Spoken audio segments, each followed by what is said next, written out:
Hi అండి. ఈరోజు చేయబోయే కూర గోంగూర చేతి చేపల కూర. ఈ కూర చాలా బాగుంటుందండి. చూడండి కర్రీ ఎలా చేస్తున్నానో. గోంగూర శుభ్రంగా కడిగి పక్కన పెట్టుకోవాలండి.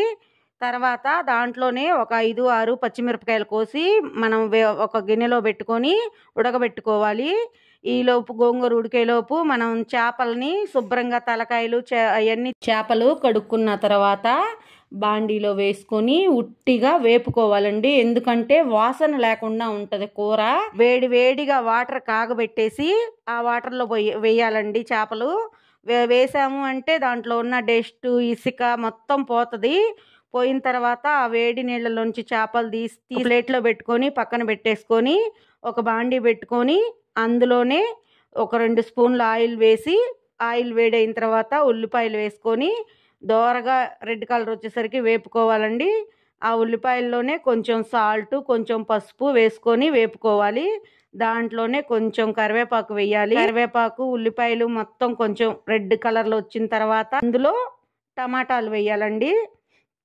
ఒక 3-4 టమాటాలు కట్ చేసి పెట్టుకొని వేసుకోవాలి. అందులో కట్ చేసి పెట్టుకొని వేసుకొని ఆ టమాటాలు కొంచెం మగ్గేంత వరకు మూత పెట్టి ఈలోపు మన గోంగూర అయిందో లేదో ఒకసారి చూద్దామండి. గోంగూర అయిందని టమాటాల్లో మనం తీసి పక్కన పెట్టుకున్న ప్లేట్లో చేపలు వేసేయాలండి. చేపలు వేసేసిన తర్వాత కొంచెం కారం వేసేసి మూత పెట్టేసి పక్కన పెట్టేసి ఈ గోంగూరలో నీళ్లు వేస్ట్గా పడబోయకుండా కొంచెం నీళ్లు ఉంటాయి కదండి, మరి మొత్తం అంతా మాడిపోయేంత వరకు ఉడకబెట్టుకోం కదా, ఆ గోంగూరలో వాటర్ని కర్రీలోకి వంపుకోవాలి.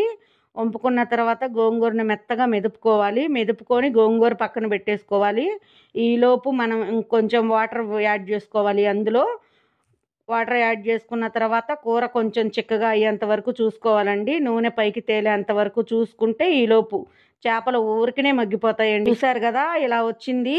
తర్వాత మనం మెదిపి పెట్టుకున్న గోంగూరని ఈ చేపల కర్రీ చేసి పెట్టుకున్నాం కదండి అందులోకి కలుపుకోవటమేనండి.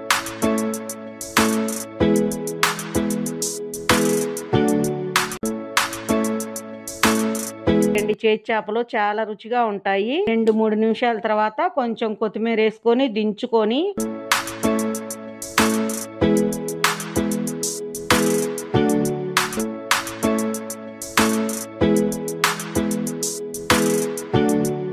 వేడి వేడి అన్నంలో కలుపుకొని తింటే చాలా బాగుంటుందండి. మీరు కూడా ఒకసారి ట్రై చేయండి.